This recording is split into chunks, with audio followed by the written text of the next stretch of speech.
நீங்கள் பார்த்து கொண்டிருப்பது 24 நியூஸ் தமிழ். ஊத்துக்கோட்டை, பெரியபாளையம் மற்றும் அதன் சுற்றுவட்டார பகுதிகளில் கொள்ளை சம்பவங்களில் ஈடுபட்ட 2 பேர் கைது. அவர்களிடமிருந்து 40 லட்சம் ரூபாய் மதிப்புள்ள 85 சவரன் நகை பறிமுதல். ஊத்துக்கோட்டை காவல்துறையினர் நடவடிக்கை.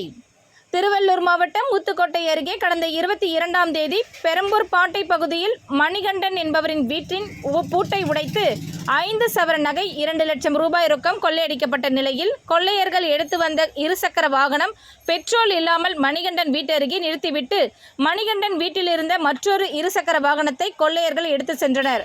கொள்ளையர்கள் விட்டு சென்ற இருசக்கர வாகனத்தை பறிமுதல் செய்த காவல்துறையினர் மாவட்ட காவல் கண்காணிப்பாளர் சீனிவாச பெருமாள் உத்தரவின் பேரில் ஊத்துக்கோட்டை ஆய்வாளர் ஏழுமலை, பெரியபாளையம் காவல் நிலைய உதவி ஆய்வாளர் சக்திவேல் ஆகியோர் தலைமையில் தனிப்படை அமைக்கப்பட்டு தீவிர விசாரணை மேற்கொண்டதில் கனகம்மா சத்திரம் அருகே தோமூர் பகுதியை சேர்ந்த பிரபாகரன் மற்றும் பூண்டி பகுதியை சேர்ந்த கேசவன் ஆகியோரை கைது செய்து அவர்கள் ஊத்துக்கோட்டை, பெரியபாளையம் உள்ளிட்ட பகுதிகளில் கொள்ளை சம்பவங்கள் ஈடுபட்டு கொள்ளையடிக்கப்பட்ட சுமார் 40 லட்சம் ரூபாய் மதிப்புள்ள 85 சவரன் நகைகளை பறிமுதல் செய்தனர்.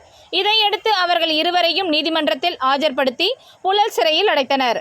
பெரியபாளையம், ஊத்துக்கோட்டை உள்ளிட்ட பகுதிகளில் கொள்ளை சம்பவங்களில் ஈடுபட்டு கொள்ளையடிக்கப்பட்ட நகைகளை பறிமுதல் செய்த தனிப்படை ஆய்வாளர் ஏழுமலை மற்றும் உதவி ஆய்வாளர் சக்திவேல் ஆகியோரை மாவட்ட காவல் கண்காணிப்பாளர் பாராட்டு தெரிவித்து வாழ்த்தினார். இதில் கைது செய்த இருவரின் பிரபாகரன் என்பவர் திருவள்ளூர் மேற்கு மாவட்ட பாஜக இளைஞரணி துணைத் தலைவர் என்பது குறிப்பிடத்தக்கது.